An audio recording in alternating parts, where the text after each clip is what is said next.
ইসমাইল নবী, ইদ্রিস নবী, জুলকিফিল নবী। হযরতে জুলকিফিলের কথা বলছি, এখান থেকে বুঝবো রাগ গুসা হজম করে ক্ষমা করে দেওয়া হলো নবীদের কাজ, আর রাগ গুসা উঠাইয়া বাড়াইয়া দেওয়া হলো শয়তানের কাজ।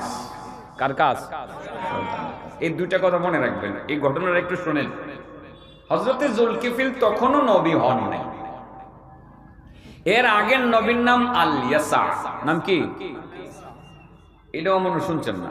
ইলিয়াস শুনছেন? ইলিয়াস। ও ইলিয়াস তো ওয়াজু করে গেছে, মুফতি ইলিয়াসুর রহমান জিহাদ না? এই নামে একজন নবী ছিলেন, ইলিয়াস। এটা জানেন? হ্যাঁ, এটা মনে হয় কেউ কেউ শুনছেন। শুনছেন না? শুনছেন। কিন্তু আল-ইয়াসা এটা মনে হয় অনেকে শুনেন নাই। আল-ইয়াসা যখন বুড়া হয়ে গেছে, এই যে আমার চাচার মতো বুড়া হয়ে যাওয়ার পরে আল্লাহর কাছে হযরতে আল-ইয়াসা বলে, আল্লাহ আমি তো বুড়ো হয়ে গেছি, তো বুড়া হয়েছে তো কি হয়েছে, মাবুদ আমার তো তুমি নিবাগার, কহ সময় কাছাইছে। বুড়া হইলে তো সময় কাছায় নাকি? এমনও কম বয়সে আল্লাহ নেই গা, কিন্তু সাধারণত বুড়া হইলে আমরা এটা ধরে নেই যে সময় কাছাইছে। ঠিক আছে না? আল্লাহ আমার সময় তো কাছাইছে, কহ কাছাইছে, মাবুদ আমার লইয়ে যাবো গা, তো আমার পরে কারে নবী বানাইবা, মাবুদ আমি একটু দেখা যাইতাম, একটু শখ জাগছে। আল্লাহ কো তাই নাকি? তুমি পরবর্তী নবী কে হবে তাকে দেখতে চাও? মাবুদ আমি একটু দেখতাম চাই। তাহলে তুমি সেই নবীটারে নির্ধারণ করে দিয়ে যাও, আমি তারে নবী বানায় নিব। তুমি তিনটা শর্ত তোমার সমাজের যত উম্মত আছে সবাইকে ডেকে আনো, ডেকে এনে তিনটা শর্ত দাও। সর্বপ্রথম তিনটা শর্ত পালন করার অঙ্গীকার যে ব্যক্তি করবে, আমি তারে নবী বানায় দেব। প্রথম শর্ত হলো সারাদিন রোজা রাখতে হবে। কি করতে হবে? কঠিন। সারা জীবন সারাদিন রোজা রাখা চারটিখানি কথা, সারা জীবন কঠিন। নবীদের জীবনে তো অনেক পরীক্ষা ছিল, আসলে এমনি কি তারা নবী হয়েছে না?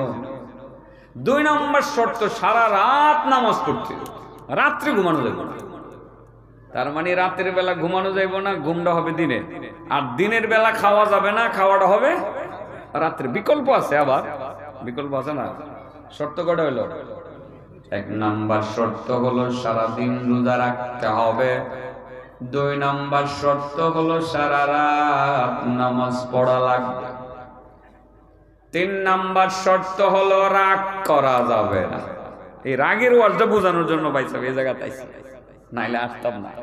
3 নম্বর শর্ত কি? 1 নম্বর সারাদিন রোজা রাখতে হবে। 2 নম্বর সারা রাত নামাজ পড়তে হবে। 3 নম্বর রাগ করা যাবে না। হযরতে আল-ইয়াসা উম্মত সবাইকে ডেকে বললেন, উম্মতেরা একটা খবর আছে। কি খবর?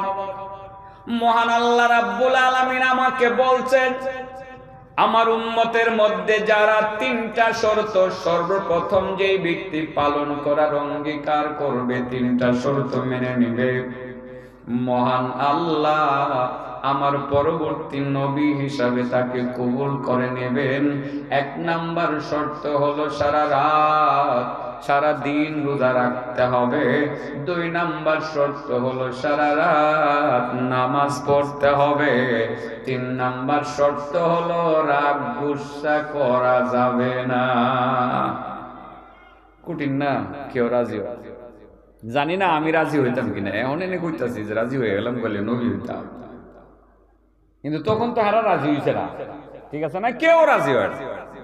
লাস্টে একটা দুর্বল মানুষ এরকম হুজুরের মতো ক, হুজুর আমি 3টা শর্ত পালন করবো। সবার পরে কেউ যখন কিছু কয় না, মনে হয় যে কেউ যেহেতু কিছু কয় না এই জন্য উনি কইছে আর কি। মনে হইতেছে এরকম, বুঝছেন না? বাগলপুর মাদ্রাসার মধ্যে বয়ান করতাম, গেছি, আমার একটু হুজুরের কিছু কালেকশন করে দেন। আমি কালেকশন তো বুঝি না, ইচ্ছা কইলাম সিমেন্ট লাগে, তো বললাম 50 বস্তা সিমেন্ট কে দিবেন? একজনে দেয় না। একজনে দেয় না। পরে 2-4-5 মিনিট গেছে, পরে আমার মোবাইলে একটা রিং বাজছে, রিসিভ করছি, এক মহিলা ফোন দিছে। আমি বললাম কি? হুজুর আমি 50 বস্তা সিমেন্ট দেবো। তো আমি বললাম আপনি আমার নাম্বার পাইছেন? হুজুর আপনার নাম্বারটা লইয়া ফোন দিয়েছি। তো আপনি রাজি হইলেন কেন? সবাই রাজি হয় না। হুজুর অনেকক্ষণ যাবত আপনি বলতেছেন কেউ রাজি হয় না, তো কি করতাম হুজুর? আমার শরম লাগতেছে, এই জন্য আমি বলে দিচ্ছি এরকম কেউ রাজি হয় না, দীক্ষা দুর্বলী মুরব্বী কি হয়েছে, রাজি হয়েছে। হযরত আলী কই লোকটা কেমনে, এই লোকটা এত কষ্টের কাম পারবো, ওনার কেমন যেন এই কি নিল না। আচ্ছা দেখি আরেকদিন সবাইকে ডাইকা বলি, দেখি শর্ত দিয়া কেউ রাজি হয় কিনা। এরকম তাগড়া তুগড়া এরকম স্বাস্থ্যবান সুন্দর এই যে ইমানদার লোক পাওয়া যায় কিনা। পরের দিন আবার বললেন, কেউ রাজি না। লাস্টে আবার এই বুড়া বেটা, এই বুড়া দুর্বল মানুষটাই রাজি না। তৃতীয় দিন আবার সবাইকে ডাকলেন, দেখি লাস্ট একটা মানে ওয়ার্নিং দিয়ে দেখি যে আসলে কেউ রাজি হয় কিনা। কেউ রাজি হয় না। শর্ত তিনটা, কঠিন কঠিন শর্ত না। সারাদিন কি রাখতে হইব, রোজা। সারা রাত কি করুন লাগবো, নামাজ। আর কি করা যাবে না, রাগ করা যাবে না। কেউ রাজি হয় না। তৃতীয় দিন ওই বুড়া মানুষটাই। শেষ পর্যন্ত হযরতে আলী চিন্তা করলেন, কেউ যেহেতু রাজি হয় না, তার নামটাই তো আল্লাহর কাছে বলতে হবে। অতঃপর আল্লাহর কাছে গিয়ে ওই লোকের নাম বললেন, আল্লাহ সবল শক্তিশালী এরকম কোন লোকটুক পাইছি না, এই বুড়া মানুষটা ছাড়া এই তিনটা শর্ত কেউ মানে না। আল্লাহ আমি তো এর চেয়ে শক্তিশালী কোন সুন্দর মানুষ পাইলাম না। আল্লাহ বলেন, না ঠিকই বলছো, এ দেখতে দুর্বল, শরীরটা দুর্বল, তার ঈমানটা অনেক বেশি শক্ত। ও আলিয়াসা, তারে আমি নবী হিসাবে কবুল করে নিলাম। সে যেহেতু নিজে নিজে তিনটা শর্ত মানার দায়িত্ব নিয়েছে, আমি তার নাম রেখে দিলাম জুলকিফিল। কি রেখে দিলাম? এবার হযরত জুলকিফিল নবী হয়েছেন। কি হয়েছেন? নবী হয়েছেন। সারা রাত কি করবেন? নামাজ। আর সারাদিন রোজা। তাইলে খাইবেন কোন সময়? রাত্রে। ঘুমাইবেন কোন সময়? দিনে। দিনে না ঘুমাইলে আর কি ঘুমের সুযোগ আছে? কারণ রাতের বেলা ঘুমাইতে গেলে নবুয়তের দপ্তর থেকে নাম কাড়া, কঠিন। হ্যাঁ, রাতের বেলা না ঘুমাইয়া দিনের বেলা ঘুমানো, দিনের বেলা সুযোগ না হলে যে কি কঠিন অবস্থা হয়, এটা আপনারা বুঝতেন না, এটা আমরা বুঝি। সারা রাত, কালকে রাত্রে তো সারা রাত ছিলেন, আস্তে আস্তে তো অনেক রাত হয়ে গেছে, বুঝেন না? সকালবেলা একটু না ঘুমায় এরা তো কইব হুজুরে ফোন ধরে না গেলে। আরে ফোন ধরতাম কেমনে, আমরা তো 2-3 ঘন্টা ঘুমাই আনলাম, পেরেশান হয়ে গেছে। এই যে চতুর্দিক থেকে ফোন দেওয়া শুরু করছে। আমি তো মাঝে মধ্যে চাইয়া দেখি, এখন কথা বলে তো আবার ঘুম শেষ, কথা বুঝেন না, ঘুম শেষ, ঘুমাই। এই কিন্তু পরে রওনা দিছি, আবার যানজটের ব্যাপার আছে। জোহরের নামাজের পরে খাইয়াও রওনা দিই, খাওয়ানটা গাড়ির ভিতরে লইছি, লইয়া পরে আইসি আর খাই গাড়ির ভিতরে খাইছি। কথা বুঝছেন? এই অবস্থা আর কি। কষ্ট আছে, এত সুখ নাই, এত সুখ নাই, কষ্ট আছে। যাই হোক, হযরতে জুলকিফিল আবার নবী সকালবেলা ঘুমান। স্ত্রীদেরকে বললেন, ও স্ত্রীরা তোমরা একটা কাজ করো, সকালবেলা 2-4 ঘন্টা আমি ঘুমাবো, আমারে কোনো ডিস্টার্ব যাতে কেউ না করে, দরজা টরজা সব বন্ধ করে ধুয়ে দিবা। ঘুমাইতে গেছে সকালবেলা, সারা রাত তো জাগছে, সকালবেলা ঘুমটা চাপবো কেমন? হ্যাঁ, এমন চাপা চাপছেও গো, ঠিক যেই মাত্র ঘুমটা চাপছে, দরজার মধ্যে গিয়ে আওয়াজ। দরজা খুললে দেখে আরেক বুড়া চাচা আইছে, লাড়ি বর কইরা, টুপি পাগড়ি পরে আইছে। চাচা আমনে কেমনে? রাগ তো করা যায় না। 2 কারণে রাগ করা যায় না। এক তো আল্লাহর সাথে কথা দিছে, রাগ করবে না। 2 নম্বর, বুড়া মানুষের লগে আবার রাগ করে কেমনে? বাবার বয়সের বুড়া মানুষ টাটছে লাঠি বর কইরা। আসার পরে বলে যে, আঙ্কেল আপনি কেন? বাবা আসছি যে আপনি তো বিচারক নবী, আমার বাড়িটা অমুকে দখল করে নিতে চাইতেছে, জবরদখল করে। তার পাওয়ার আছে তো, ক্ষমতা আছে তো, সে জোর করে আমার বাড়ি দখল করতে চায়। আমার প্রতিবেশী, আমি গরিব মানুষ, আমার কোনো ছেলে মেয়ে নাই, আপনি যদি বিচারটা করে দিতেন। নবী বললেন, ঠিক আছে আঙ্কেল, অসুবিধা নাই, আপনি সন্ধ্যার সময় আমার অফিসে এসে। আর ওরে বললেন সে যাতে আসে, আমার নির্দেশ, সেও যাতে আসে, দুজনে একসাথে আসবে, আমি দেখে নিব। সন্ধ্যার সময় হযরতে জুলকিফিল অফিসে বসা, কেউ আয় না। ঘুম কিন্তু একদিন বাদ হয়ে গেছে। ঘুম কয়দিন বাদ হয়েছে? একদিন কোনো ঘুম নাই। দ্বিতীয় দিন সকালবেলা স্ত্রীদেরকে বলেন, দেখো কালকে কিন্তু ঘুমাইতে পারছি না, আজকে বাড়িটা পাহারা দিও, সব দরজা বন্ধ করো, 2-4 ঘন্টা যাতে অন্তত আমার রুমের আশেপাশে কেউ আসতে না পারে। স্ত্রীরা ঠিক দায়িত্ব পালন করছে। যেই মাত্র ঘুমে গেছে, দরজা খুলে দেখে এই বুড়া চাচা। চাচা আজকে আপনি আসলেন যে, কালকে আসেন নাই? আসি নাই যে, কালকে আপনি বলছিলেন না ওরে নিয়ে যাওয়ার জন্য, ওরে বলছি করে হে আমারে কয় যে না, আমার বাড়ি আর দখল করতো না, আপোষ হয়ে গেছে। তোমার আসার দরকার হয় না, আসি নাই। আজকে দল বল নিয়ে আমার বাড়ির পাশে এসে হুমকি দিতেছে আমার বাড়িটা দখল করবে। এই জন্য আসছি, বিচারটা যদি করে দিতেন। ঠিক আছে চাচা মিয়া, আপনি সন্ধ্যার সময় আপনি ওরে নিয়ে আমার কথা বলবেন, আমার অফিসে আসবে। ঠিক আছে, চলে গেছে। চলে যাওয়ার পর সন্ধ্যার সময় নবী বসে বসে অপেক্ষা করতেছেন, দেখি আসে কিনা। না আসলো না। ঘুম কয়দিন গেল? হ্যাঁ, তৃতীয় দিন না ঘুমায় থাকতে পারবেন আপনি? মাথা মোটা ভাড়াইলে এবার বা হইতো না, কেউ ডিস্টার্ব করলে। হ্যাঁ, এরকম হইতে ঘুম তো ঘুম, এটার লগে অন্য কোনো আছে সুস্থতার জন্য? এর চেয়ে বড় ওষুধ আরো আছে নাকি? ঘুমের চেয়ে বড় ওষুধ আছে? নাই। তৃতীয় দিন স্ত্রীদেরকে বলেন, এই বাহিরের গেট বন্ধ করো, সব তালা লাগাও। আজকে 4-5 ঘন্টা অত্যন্ত পক্ষে আমার বাড়ির আশেপাশে যাতে কেউ ভিড়তে না পারে, পিঁপড়াও যাতে না ঢুকতে। এবার স্ত্রীগণ অ্যালার্ট, আজকে তো ঘুমাইতে হইব। যার যার রুমে চলে গেছে, ওনারে ঘুমাইতে দিছে। যেই মাত্র ঘুমটা চাচ্ছেও, দরজা খুললে দেখে বুড়া চাচা। চাচা আপনি আজকে গতকাল আসেন নাই? আঙ্কেল গতকাল তো আসার কথা তারে বলছি, তখন সে বললো আল্লাহর কসম ভাই তোমার বাড়ি আমি দখল করতাম। আজকে অলরেডি দখল করে এসেছে, এই জন্য আসছি। নবী কই দিক সেদিক চায়, দেখে যে বাইরের দরজাও বন্ধ। স্ত্রীর কাছে গিয়া কি গো ঘটনা কি? তোমরা কি দরজা সব লাগাইছো না? সব লাগাই, একটা খোলা নাই, দেখেন না সব তালা ঝুলতাছে। ঢুকলো কেমনে? নবী কয় হ্যাঁ সেইটা তো আসলে ইবলিস। এটা কাটা ইবলিস। চাচা মিয়া তুমি কি ইবলিস? এখন কি অস্বীকার করার কোনো ভাব আছে? ধরা গাইছে না? ধরা গাইলে কি অস্বীকার করার কোনো ভাব আছে? ধরা খাওয়ার পরে সব স্বীকার আইব, সব স্বীকার আইব। কেমনি কোন দিক দিয়ে? আরে পুলিশে ধরলে তো মুরাইলে পরে সব সত্য কথা বলে ফেলে, ঠিক না বেশি? আপনি দেখেন জানে যদি এখন ঠিক মতো দুইরা আপনার ওবায়দুল কাদের মুরাই তারে এই সেনা অফিসাররা কিভাবে মারছে সবগুলো, কিভাবে শাপলা চত্বরে মানুষ খুন করছে, মাইরের সুরে সব শেয়ার করে। এটির মনে পাওয়া যাইতেছে না কি বাঘ যে নাকি আল্লাহ জানে কই জানি আছে। কাউ অর্ডারে ধরবার কামাছি না, আগে ধরলে পরে সব কইব, সব কইব। আরে এত জিজ্ঞর দিও না, আগামী দিনে তোমরাও যখন ক্ষমতায় যাবে এরকম করলে কাউ আসছে বড় ভয়ানক অবস্থা তোমরা রইবে, এটা মনে রাখো। শিক্ষা গ্রহণ করে মানিক কাসুরা কলা ভাতাত ঘুমায়, তুমি কলা ভাতাও পাইতা। শিক্ষা নিও, শিক্ষা নিও, শিক্ষা নেওয়া দরকার। প্রত্যেকের এই শিক্ষা নেওয়া উচিত বলে আমি মনে করি। মাশাআল্লাহ, হ্যাঁ বাসি দিছে সব করে আমরা ওয়াজ শুরু করবো। হ্যাঁ তাহলে কি এত বাসি ফোন লাগবো? ওই বাসি বন্ধ করো।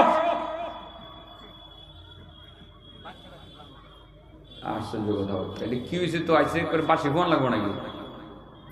আমি তো ভাবছি পুলিশ টুলিশ নিয়ে আই করছে, আগের ডটটা এখন আবার ভিতরে ঢুকছিল আর কি, যে ওবায়দুল কাদেরকে আবার ক্ষমতা দায় হলো নাকি। তখন তো মাহফিলে গেলে এরকম বাসি শুনলে বই পাইতাম, কবে না জানি আমার দৌড়ানি দেয়, যে হেনে যাইতাম খালি দৌড়ানির একটা আশঙ্কায় থাকতাম, ঠিক আছে না? আল্লাহ অন্তত পক্ষে এই ঝামেলার থেকে বাঁচাই। হ্যাঁ হ্যাঁ সব কইতেছে, আয়াত তো পড়তেছি। মাশাআল্লাহ, এই লোকটার আগ্রহ আছে। হাবিব সাহেব আয়াত নম্বর কয়ে দেন, আমি আয়াতটা পড়তেছি। আয়াতটা সূরা কোনটা বাইর করে? ওয়া ইসমাঈলা ওয়া ইদরিসা ওয়া যাল কিফলি কুল্লুম মিনাস সাবিরিন। এটা করলেন, রেকর্ড করলেন। ওয়া ইসমাঈলা ওয়া ইদরিসা ওয়া যাল কিফলি কুল্লুম মিনাস সাবিরিন ওয়া আদখালনাহুম ফি রাহমাতিনা ইন্নাহুম মিনাস সালিহিন। আবার বলি, ওয়া ইসমাঈলা ওয়া ইদরিসা ওয়া যাল কিফলি কুল্লুম মিনাস সাবিরিন ওয়া আদখালনাহুম ফি রাহমাতিনা ইন্নাহুম মিনাস সালিহিন। হযরতে যুলকিফল এবার বুইরারে কই, বুইরা চাচা ঘটনা কি? 3 দিন যাবত তুমি ডিস্টার্ব করতাছো কেন? এই বিচারের নামে, দখলের নামে হুজুর আমার মাফ করে দেন। কেরে মাফ করতাম? আসল কথা কও, কেরে এই কামহান করলাম যে হুজুর কথা হইলো আপনি তো আল্লাহর সাথে কথা দিয়েছিলেন 3টা শর্ত মানবেন, সারাদিন রোজা রাখবেন। আমি শত চেষ্টা করে রোজা ভাঙাইতে পারতাম না। এরপরে দেখলাম 2 নম্বর শর্ত সারা রাত নামাজ পড়বেন, দেখলাম এটাও পারতাম না। পরে ভাবলাম দেখি কোনো একটা শর্ত নি বাঙ্গাইতারি তো রাগ নি উড়াইতারি। এই জন্য 3 দিন ঘুমে ডিস্টার্ব করছিলাম, রাগ ডানি উড়াইতাম না। রাগ উঠানো কার কাম? আর রাগ দমন করে হজম করা কার কাম? নবীদের কাম। এই রাগ দমন করে হজম করে যারা প্রতিপক্ষকে ক্ষমা করে দিতে পারে, আল্লাহ রাব্বুল আলামিন তাদেরকে এমন পরিমাণ বিনিময় দিবেন, আল্লাহ বলেন আমি যে কেমন দিব এটা আমি জানি, জগতের আর কেউ জানে না। আরেকটা বিনিময় দুনিয়াতে দেব, আমি ভালোবাসা দিব। ও বান্দা বান্দি, প্রচন্ড রাগের মুহূর্তে রাগটাকে হজম করে তোমার প্রতিপক্ষকে তুমি ক্ষমা করে দিলা। ও বান্দা বান্দি, একটা কথা মনে রাখবা, আমি তোমাকে ভালোবাসি। সুবহানাল্লাহ।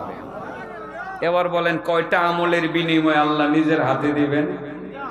1 নম্বর, ওই সব মানুষকে আল্লাহ নিজের হাতে বিনিময় দিবেন যারা রাগ দমন করে, গুসা হজম করে প্রতিপক্ষকে মাফ করে দেয়। আমি বলবো আশেপাশে যা হয়েছে, রাজনীতি তো বহুত হয়েছে, মাফ করে দিয়ে। কাছের লোক হইতো, এলাকার মানুষ, স্বাস্থ্য ভাই, ফুয়াতো ভাই, ঠিক আছে না, গোষ্ঠীর মানুষ, পাশের এলাকার মানুষ, আগে হয়তো বা তারা ধুকায় পড়ে তালে তালে আপনাদের উপরে কিছু নির্যাতন করে ফেলছিল। এজ এ মুসলমান হিসাবে ডেকে এনে ভাই বহুত কিছু করছত 16 বছর, বাইরে এগুলো বলতে পারি না। যাই হোক, আল্লাহর হস্তে মাফ করে দিলাম, সামনে আর এরকম অন্যায় কাজে জড়িত হইস না, ভালো চল, তোদের অসুবিধা হইলে আমাদেরকে বলিস, আমরা দেখবো।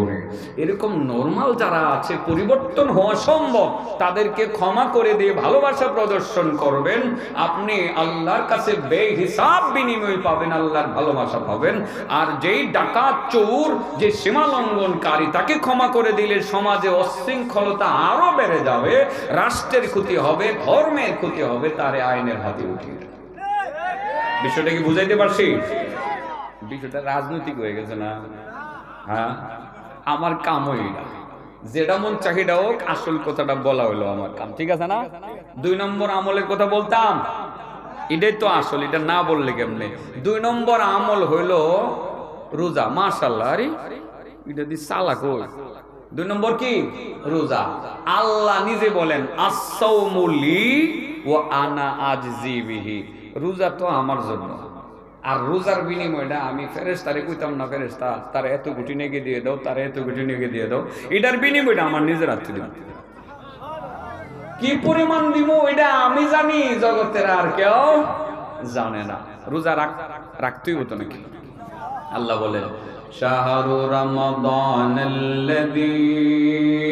উনজিলা ফীহিল কুরআন হুদাল লিন-নাসি ওয়া বাইনাতিন মিনাল হুদা ওয়াল ফুরকান ফামান শাহিদা মিনকুম আশ-শাহরা ফালইয়াসুম ওয়া মান কানা মারিদান আও আলা সাফারিন ফা'iদ্দাতুম মিন আইয়ামিন উখরা ইউরিদুল্লাহু বিকুমুল ইউসরা ওয়া লা ইউরিদু বিকুমুল উসরা ওয়া লিতুকমিলুল ইদ্দাতা ওয়া লিতুকাব্বিরুল্লাহা আলা মা হাদাকুম ওয়া লাআল্লাকুম তাশকুরুন। وَإِذَا سَأَلَكَ عِبَادِي عَنِّي فَإِنِّي قَرِيبٌ أُجِيبُ دَعْوَةَ الدَّاعِ إِذَا دَعَانِ فَلْيَسْتَجِيبُوا لِي وَلْيُؤْمِنُوا بِي لَعَلَّهُمْ يَرْشُدُونَ। 2 আল্লাহ বলেন শাহরুর রমাদান, রমজান মাস আসতেছে নাকি? আসিতেছে। কোন মাস? রমজান মাস, কোরআন নাজিলের মাস। যেই ব্যক্তি রমজান মাসকে পাবে ফালইয়াসমহু, সেজন্য রোজা রাখে। সেজন্য কি রাখে?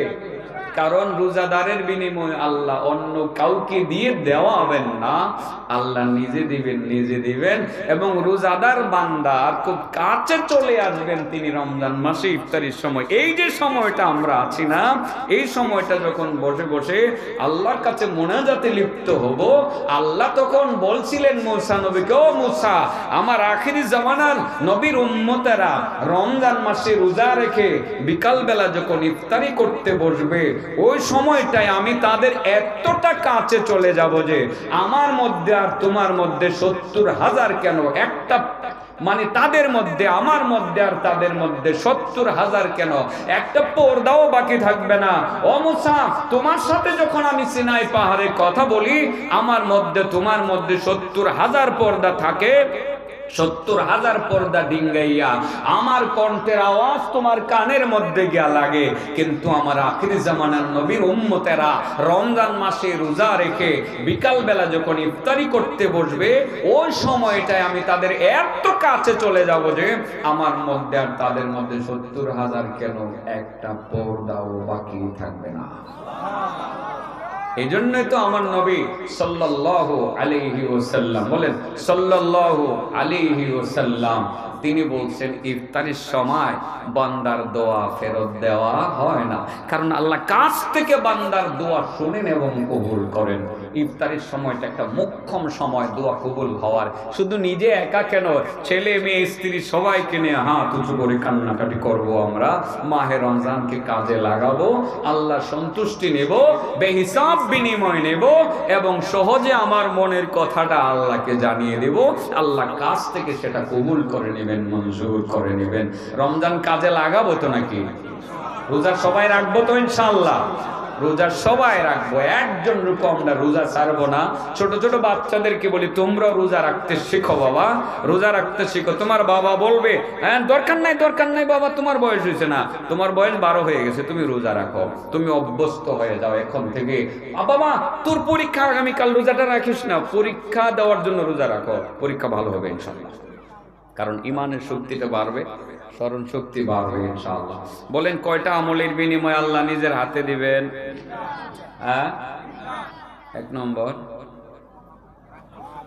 ক্ষমা করে দেওয়ার বিনিময়। রাগ গুসা হজম করে ক্ষমা করে দেওয়ার বিনিময় কে দিবেন? নিজের হাতে দিবেন। কি পরিমাণ দিবেন? হ্যাঁ, আর কেউ জানে না? আচ্ছা, 2 নম্বর রমজানের বিনিময়ে আল্লাহ দিবেন রোজা, আল্লাহ নিজের হাতে দিবেন। কি পরিমাণ দিবেন? আচ্ছা, রাগ গুসা হজম করা এটা কার গুণ, কার কাজ? আর রাগ বাড়াইয়া দেওয়া এটা কার কাজ? মাশাআল্লাহ। রমজান মাসে ইফতারির সময় আল্লাহর মধ্যে আর বান্দার মধ্যে দূরত্ব কত হাজার পর্দা থাকে। আর মূসা নবী আর আল্লাহর মধ্যে দূরত্ব ছিল সিনাই পর্বতে কথা বলার সময় কত হাজার পর্দা। তাইলে মূসা নবীর উম্মত, মূসা নবী বেশি কাছের না আমার নবী আর আমার নবীর উম্মত বেশি কাছে? হ্যাঁ, তাহলে আমাদের নবীর উম্মত হিসাবে আমাদের মর্যাদা অনেক বেশি, ঠিক আছে না? আলহামদুলিল্লাহ, আল্লাহুম্মা লাকাল হামদু ওয়া লাকাশ শুকর হামদান কাসীরান তাইয়িবান মুবারাকান ফি। আমি শেষ করছি, অন্ধকার হয়ে গেছে। শোয়েব আহমদ আশরাফি সাহেব খুব সময় চলে আসছেন, আমরা আওয়াজ পেয়েছি মাগরিবের পরে, তার বয়ান শুনে শেষ হয় নাই তো। আর কটা আমল রয়েছে? 2টার মধ্যে 2টা বলা হয়েছে, আর একটা বাদ রয়েছে না? 3 নাম্বার হলো ইন্নামা ইউআফফাস সাবিরুনা আজরাহুম বিগাইরি হিসাব। আয়াত তো তিলাওয়াত করছিলাম এটা। 3 নাম্বার হলো সবুর। 3 নম্বর কি? বিপদে ধৈর্য ধারণ করা। বিপদে, বড় বিপদ আসছে, আল্লাহ আমি সবুর করলাম, তুমি আমার জন্য সহায় হয়ে যাও। শারীরিক অসুস্থতা আসছে, ব্যবসা বাণিজ্যের ধস নামছে, ছেলে মেয়েদের নিয়ে কোনো একটা পরীক্ষা চলে আসছে, আল্লাহ তোমার দিকে তাকিয়ে আমি সবুর করলাম। মাবুদ তুমি সবুরকারীদের সঙ্গে আছো সেটা জানি, আল্লাহ আমি সবুর করলাম, তুমি আমার জন্য সহায় হয়ে যাও। আল্লাহ রাব্বুল আলামিন বলেন, এই বান্দারে দুনিয়া থাকতেও আমি দিব, পরকালে যে কি পর্যন্ত বিনিময়ে আমি দিব এটা শুধু আমি জানি, আর কেউ জানে না। ইনশাল্লাহ বিপদে ধৈর্য ধারণ করবো তো। সামনের রোজার মাস আসতেছে, রোজা রাখবো, রাগ উঠলে রাগটা হজম করে প্রতিপক্ষকে ক্ষমা করে দিব।